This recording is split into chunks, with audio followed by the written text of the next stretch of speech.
Oi pessoal, tudo bem? Hoje eu tô aqui para conversar com vocês sobre o filme Mussum Forever, que estreia essa semana nos cinemas. Esse filme foi sucesso em Gramado, tanto pelo júri da crítica quanto popular, e chega aos cinemas agora com a interpretação de Ailton Graça, de Mussum na fase adulta, mas a gente também vai conhecer ele antes de ser Mussum. A história do Antônio Carlos Bernardes Gomes, o filho da dona Malvina. E a gente começa acompanhando essa infância, quando o ator Tauan Lucas interpreta aquele menino que queria ser jogador de futebol e que gostava de samba, mas que a mãe queria que estudasse. Então a gente acompanha a ida do Mussum até a fundação, um colégio interno no qual ele pôde ter o letramento, e depois ele vai para a aeronáutica, mas acaba indo para o mundo do samba. Bom, um tempo depois disso, ele também passa a atuar como humorista, numa situação super ao acaso, e a gente vai sendo apresentado a esses fatos que ocorreram durante a vida do artista. O Mussum jovem é muito bem interpretado pelo Yuri Marçal, e a gente vai sendo apresentado então ao longo do filme as situações que ocorreram na vida do Mussum em duas esferas, tanto na pessoal quanto na profissional.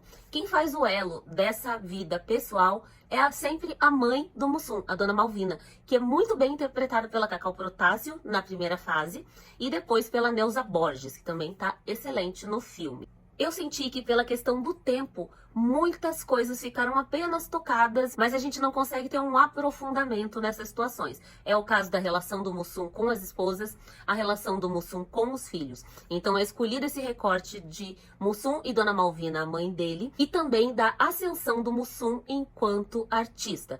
Porém, mesmo esses fatos são encadeados numa ordem cronológica e acaba também não aprofundando muito.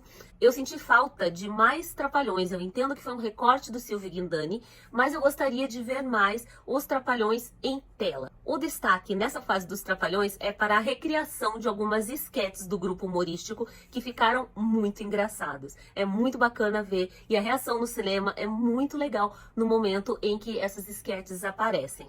O filme é bem didático com o público ao apresentar personagens importantes da história do Mussum.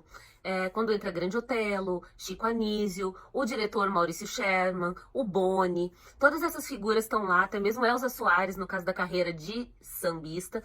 E essas pessoas são sempre apresentadas, acredito que até como uma maneira de fazer um elo com esse público que está chegando agora, porque o Mussum acaba sendo uma figura muito conhecida da internet, e embora o sucesso maior dos Trapalhões tenha sido ali nas décadas de 80 e 90, ele ainda ressoa até hoje. E aí está uma parte da força desse filme que, assim como Claudinho Bochecha foi feito há pouco tempo, acaba sendo um filme que traz muito daquilo que os jovens não sabem sobre o Antônio Carlos, o Mussum.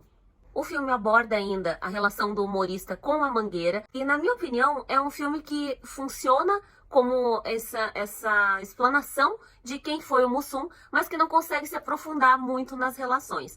É um filme que eu percebi os jovens bastante interessados, emocionados, mas que, para mim, que já vivi essa história, acompanhei um pouco do Mussum, senti falta de saber outras coisas que vão além dos fatos que eu encontraria na Wikipedia. Eu gostaria de saber como era essa relação do Mussum com a bebida, que dentro dos Trapalhões foi tão trabalhada, né?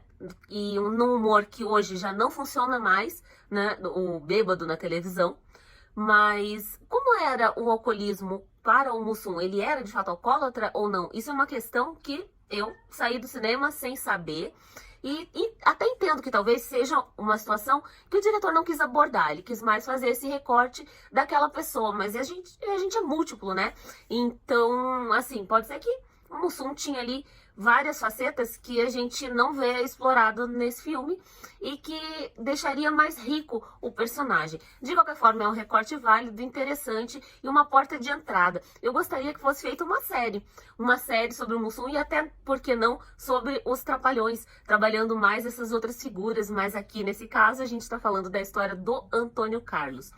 Como recorte autobiográfico, eu acho que vale sim assistir, inclusive para quem ainda não conhece muito da história do Mussum, que é uma história bacana de um grande humorista que nós tivemos no Brasil. Para Mussum, a minha nota é 6.